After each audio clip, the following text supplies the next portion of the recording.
What's up, everybody? Thank you for tuning in to another episode of the CPAZone, the podcast where we discuss tax strategies and accounting tips for entrepreneurs and real estate investors. My name is Ryan Pulice, and our company, the Pulice Group, offers tax planning and advisory services for entrepreneurs like you. Whether it's bookkeeping, tax planning, or CFO services that you're looking for, we've got you covered.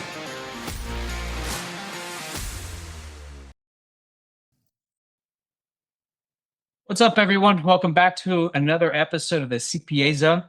Today, I'm joined by our special guest, Matt Williams. Matt's from JTM Williams Capital Management. We're going to talk about retirement plans today and get into some other fun stuff. Matt, thanks for joining us. Really appreciate it. If you don't mind, give the listeners a bit more of your background and kind of get into today's topic whenever you're ready. Yeah. Just to start off with, hi, I'm Matt Williams. I'm an investment advisor representative with JTM Williams Capital Management. It's a DBA of 17 LLC, which is a registered investment advisor with the U.S. Securities and Exchange Commission. The views I share today are my own for informational purposes only. Nothing on this podcast should be considered investment advice or recommendation. Everyone's financial situation is different. So if you're considering making an investment decision, please consult with a qualified advisor to understand your personal circumstances. Smart disclaimer. So we've got that, but I have my own DBA investment management and investment management and financial advice company, and have been doing this now for approximately 10 years. At least as far as this. So my start off of my background, I was a trader and a portfolio manager at a hedge fund in the Carolinas. Did that for a number of years. Ended up working my way back up north here to the DC area. About 12 years ago, always just had a love and a knack for financial markets, trading, and had a mentor, discuss at one time, well, I think you'd be good at, starting your own, registered investment advisor, kind of doing a hybrid of both giving financial advice and portfolio management, and took his advice. Started off with that, and then left my previous firm and started JTM approximately 2 years ago, and have been doing that since. Awesome. So yeah, that sounds good. Today we're planning to talk a bit about retirement accounts and various options out there available to individuals and businesses alike. Popular topic. Always get questions on this from a tax perspective and just in general, some of pros and cons of the different account types out there, because there's a lot of options. It can get confusing. So I figured maybe we'll just talk about some of the different plans out there and what options you see. And if any clients you work with, if you have some favorite plan types out there that you have them choosing from, that seems to be the most popular. I guess initially we have the traditional IRA and Roth IRAs. Those are probably the most common, but most easy to set up and start. But if the downside is they have the lowest contribution limit, $7,000 a year, if I'm not mistaken. And 7, and then if you're over 50, you get the catch up. Then you've got the catch up for those over 50, exactly. So those get indexed for inflation periodically. Like some years they increase it $500 or so. Yep. Other years they don't do anything, and then after that you have your more your standard employer sponsored plans like 401ks, 403bs. So that's where you have the employees defer 23,500 is the current deferral limit on the 401k. Then there's a $7,500 catch up for over 50. And then sometimes there's a match. It depends. But usually there's our company specific, but we use a 401k, the safe harbor. So there's a safe harbor matching component. So if some employees don't want to defer as much as others, you don't run into any, you don't fail any of the tests. Yeah. What have been him of this tests? Anyway, it's not important. There are tests that you have to pass to stay in compliant for the plan. But it's effectively for highly compensated individuals or people such as that, just to, again, make sure that it's not just benefiting the owners. Correct. Yeah, exactly. Because if you have the higher compensated individuals that want to max out that 401k, and some of the younger individuals in a small firm, that can get disproportionate real quick. If you have Yep. 4 employees, 2 are owners and 2 are staff doing staff level work, they may not want to fund their 401k, at least not much, and the others are trying to put in the max. That could ruin your plan if you don't go with the safe harbor, and that usually involves some sort of employer match. I think standards about 3% or so. And that's why in a lot of cases why it's so important. Let's say when someone comes to me or someone like me, as far as like what plan is the best for themselves or their small business, you really need to do a deep dive into their specific financial situation, their companies, whether or not their employees want to contribute, whether they want to end up making very large contributions, what their sustainability, their cash flow year to year is, because there's just a ton of variables, as you mentioned on the onset, that it can get quite tricky in terms of choosing what's best. But that's what we're here for. Yeah, yeah, exactly. And that's a good point, because that takes us into some of those other plan options out there, especially for self-employed individuals. You have the SEP IRA or a simple IRA. They could do a solo 401k if they have no employees, but if they have employees, they might have to go with the more traditional safe harbor. And all those factors come into play. With a Well, SEP IRA, it's all employer-based contribution. So you have to contribute to your employees at the same percentage you contribute to yourself.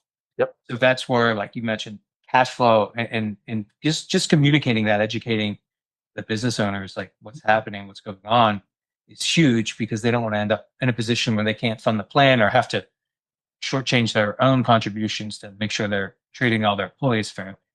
Yeah, I mean, I can give an example. Just at one time, I'm self-employed on my own business. I've got a SEP IRA. That's my, preferred vehicle at this time for my own retirement savings. And at one time, I had a office manager that was an employee of mine, and for example, with the SEP, if I max mine out at 20% of my net Schedule C, you know, she was not allowed to make an employee contribution, because, as you mentioned, with the SEP, it's just entirely the employer contribution. So if I make a 20% contribution for myself, I have to put 20% of her salary, into her SEP. So there's a lot of times that employers don't want to put that much in, and that's when you end up going into the simples, the solos, or some things where the contribution requirements for the matching isn't quite as as high as what I just mentioned. But that's at least for my situation, like what I do now and what I've experienced in the past. Yeah, yeah, yeah, and I see that all the time as well. Yeah. Solo Ks are another popular option, especially for, like, if you're out there, you've got your own little business going, and it's just you. Solo K has some benefits because it lets you put that first 23,500 in, or if you're over 50, you get the additional catch up. That kind of reduces your net income dollar for dollar before you get into the matching. But at a certain point, when your income's higher, it offers roughly the same benefit as the SEP.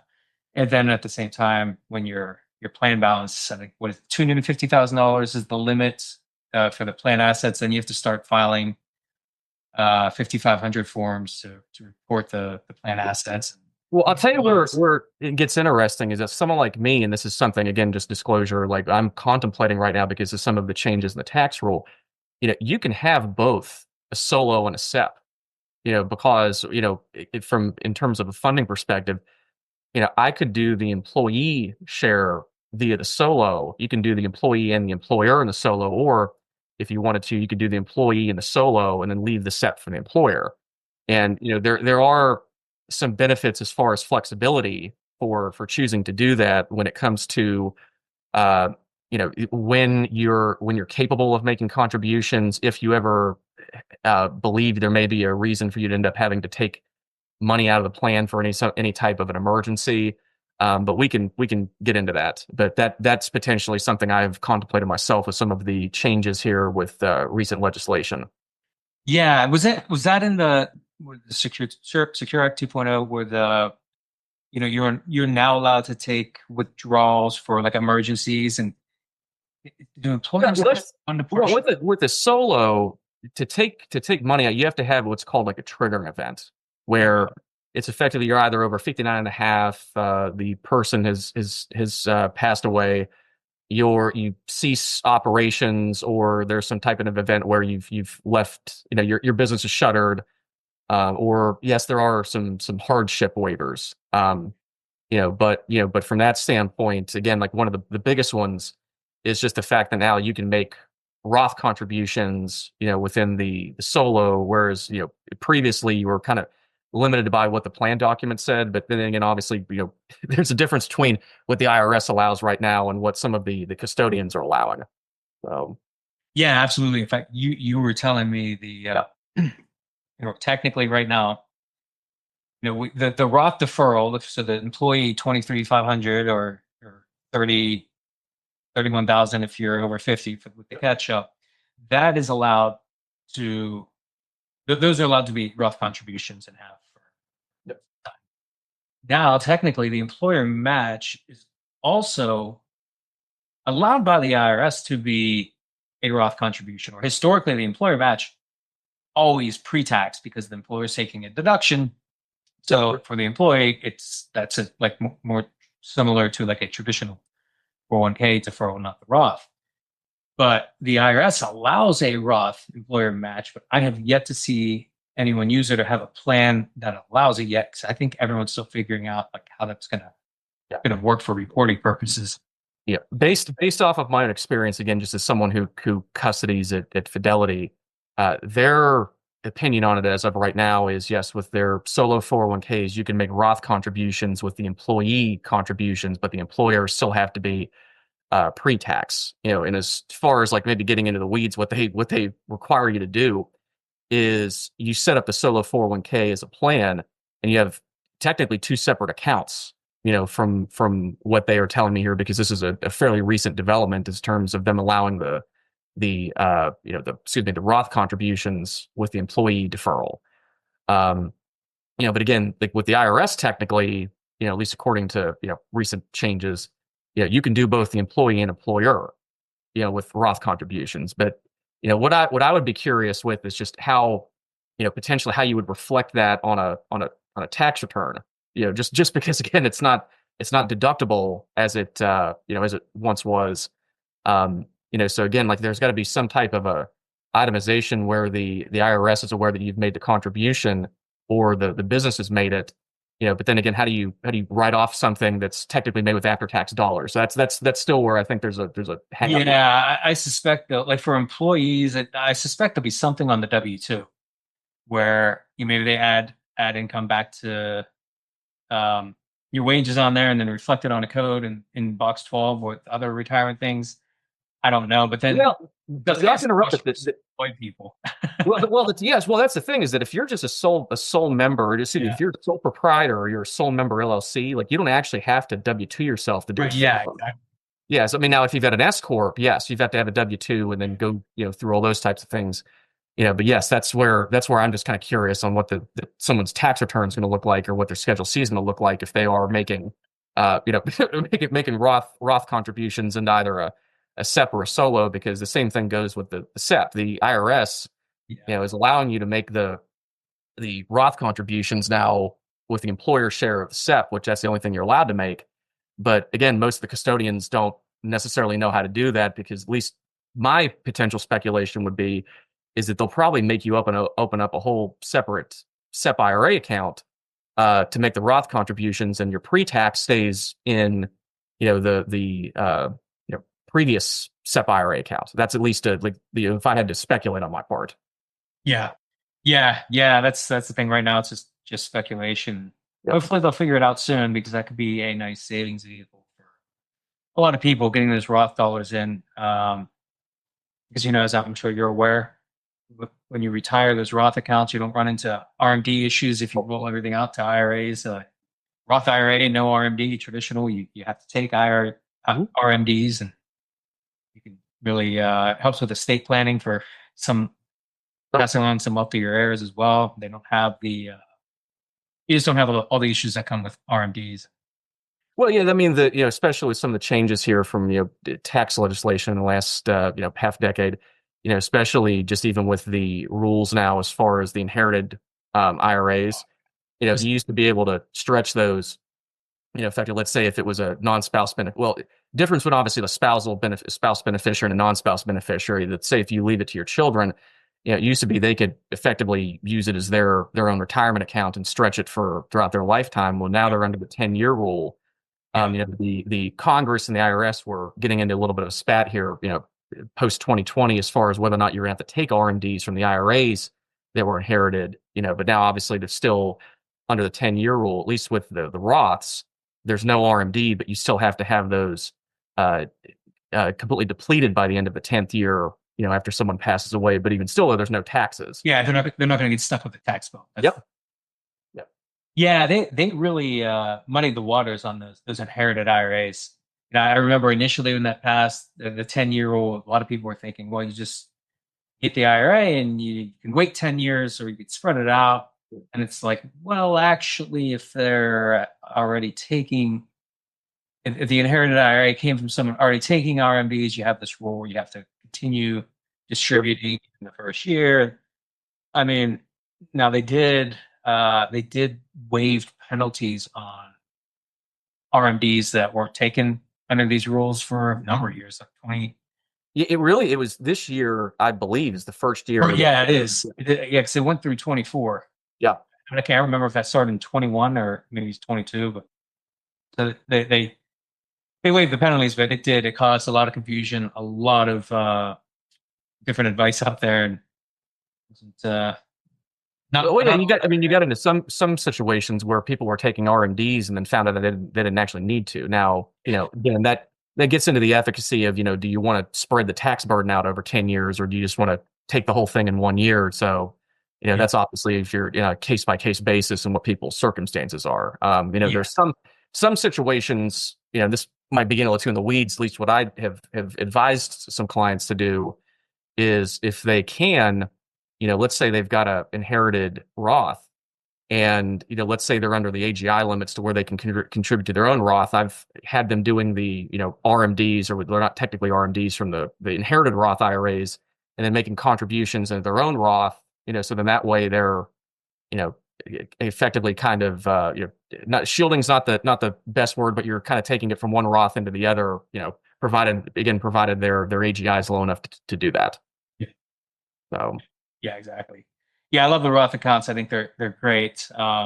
Sometimes it's not as straightforward for everyone to get money in there. Like I'm sure the income limitations some people have to do, the quote unquote backdoor Roth, where they make a non-deductible traditional contribution and convert that to a Roth, which to me that's just a stupid workaround. Like, just let everyone contribute to it's tough. It's tough then, because a lot of people also forget about like the pro rata rule, where if you already have IRA assets that are outside of your 401k, you've got to account for that as far as it end up when you're doing the conversion and what ends up being taxable and whatnot. So yeah, it's a tough thing. And then that's why I think you always have to look at all the options that people have and then try just to make the best decision based on what they can do.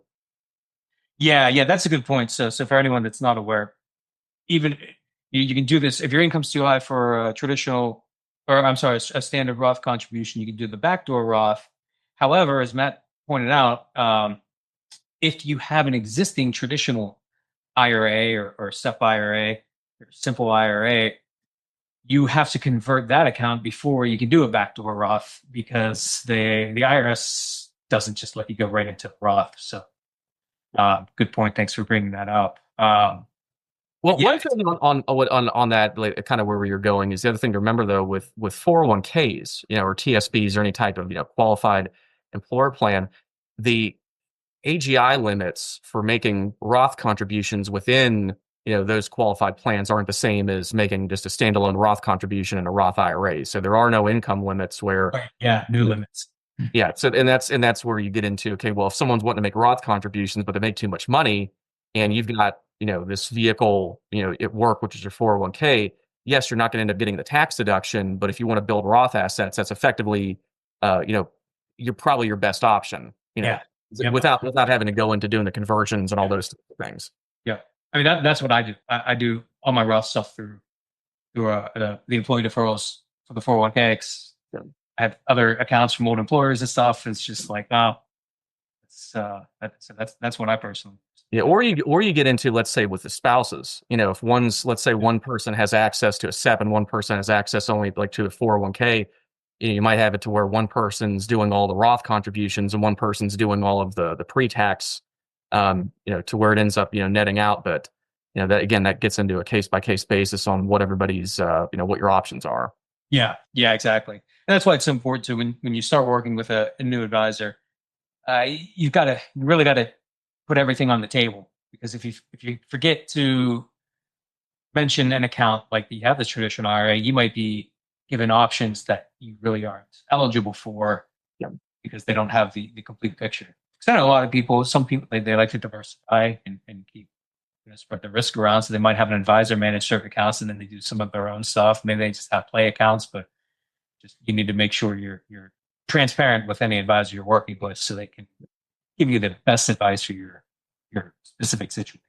Oh, that is that. I mean, that is the truth. I mean, I'll give you, the 401ks, obviously, you typically have less options. And if you have just a brokerage account that's, say like a solo or a SEP or a simple or an IRA or a Roth IRA.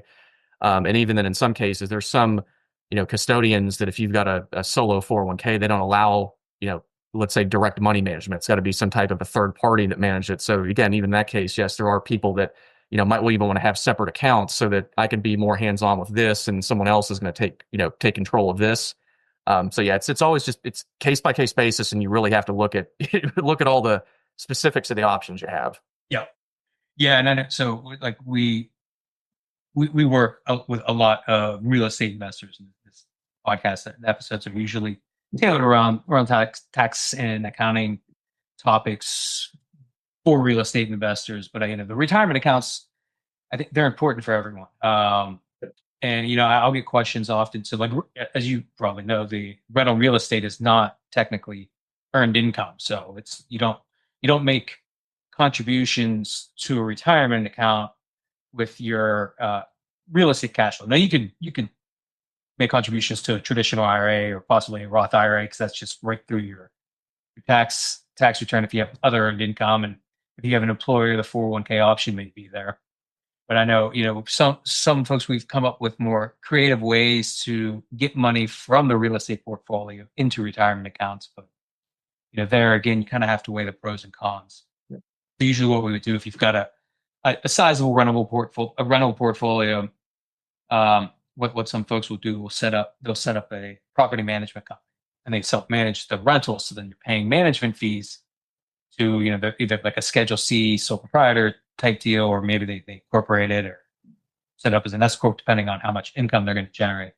Now you've got earned income. Now you can contribute to a SEP IRA or solo K or some larger plan than just some of the traditional IRAs, and you're creating earned income to make some sort of retirement contribution.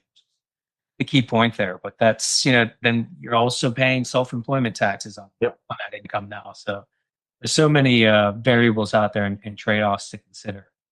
But it seems to be that there's a real, I don't know, I hate to use the word crisis in our country, but there's a real issue with a lot of people not having access to retirement funds, and it's not getting better. So setting yourself up right sooner rather than later is always a smart move. That's why I thought talking about the retirement accounts was a good topic to touch on. Yeah. Well, I was one of the odd people that, at a pretty early age, I'd say around like 24 now, you were both kind of, I think, children of the financial crisis, when we started our started our careers. So I looked at it as saying, okay, well, when I was 24, there's a certain amount I want to sock away every single month, and just have done that, effectively throughout my career, and here, 18 years later, I think it does, you look back at just little small improvements and things you do each year and what it ends up adding up to. So, but the other thing to remember is, like, in a lot of cases, like, it's never too late to start, I was just going to ask. But listen, better late than never, but never late's better. Yeah. So so I do have some people that come to me in their 50s, and they've had unfortunate things with work and other things in their career, and we just kind of say, listen, like, the past, we're going to start now. We just got to figure out, like, what do you have at your disposal. We're going to figure out which vehicles you have, and we'll just try to go from there and do the most we can. Yeah. Yeah, no, that's solid advice. Never too late to start. Whether you're looking to put money into your retirement accounts or put it into rental real estate, put it into some sort of something that's going to help you when you are no longer out there generating active income. You need something to support your lifestyle. You don't want to rely on Social Security, and hopefully you've put enough away and diversified enough that you can live comfortably in your retirement years, at least as good as you did during your working years. Like that's my hope and plan. And Yep. Well, I think it's kind of funny just kind of talking about just people that when they start a little bit later. I think that's part of the reason why we have the catch up. Is if I just had to imagine the actuaries, the IRS probably look and figure out, okay, well, here's what the average retirement balance is when someone's 50 compared to 40 or 30, and they probably have realized that there's a little bit of, as you mentioned, a little bit of a crisis in retirement savings. yeah, Um, yeah, definitely. Well, we're coming up on time. Anything you want to kind of put out there, like how our listeners can get a hold of you? We'll put it in the show notes, or any parting comments or topics you wanted to touch on briefly before we go. Well, I'll just say, obviously, with some of the changes, and we touched on this briefly, as far as like being able to make Roth contributions and some of the changes with the solos and SEPs and simples and whatnot. I do think that we have these vehicles at our disposal, and I think that it's our what we're here for is effectively to just try to maximize clients tax savings and be able to put away as much money as possible so they can end up having the best retirement they can. So obviously, just stay up to date on current changes. Contact a tax advisor or your financial professional, and as we mentioned, like it's never too late to start. So, but as far as contacting me, I've got offices in Alexandria, Virginia, and Bridgeport, West Virginia. Best way to reach me. My website is jtmwilliams.com. My email address is Matt, so MATT at jtmwilliams.com. That's July Tango Mike Williams .com. And always looking forward to hearing from new people and having conversations. All right, awesome. Well, I appreciate it. We'll have to do this again sometime. Yeah. But yeah, thanks again. That about does it for today's episode. If you found value in this, please hit that like and subscribe button. Until next time, have a great day. Are you interested in becoming a client? Click the Discovery Meeting link in the show notes to schedule a free call to discuss our services. So that about does it for this episode of the CPA Zone. Thanks for listening, and I hope you found something valuable that you can take away. We are taking on new clients, and if you'd like to work with us, then go to our website and fill out the client intake form on our contact page. This can be found at thepulicegroup.com/contact. That's ThePulicegroup.com/contact.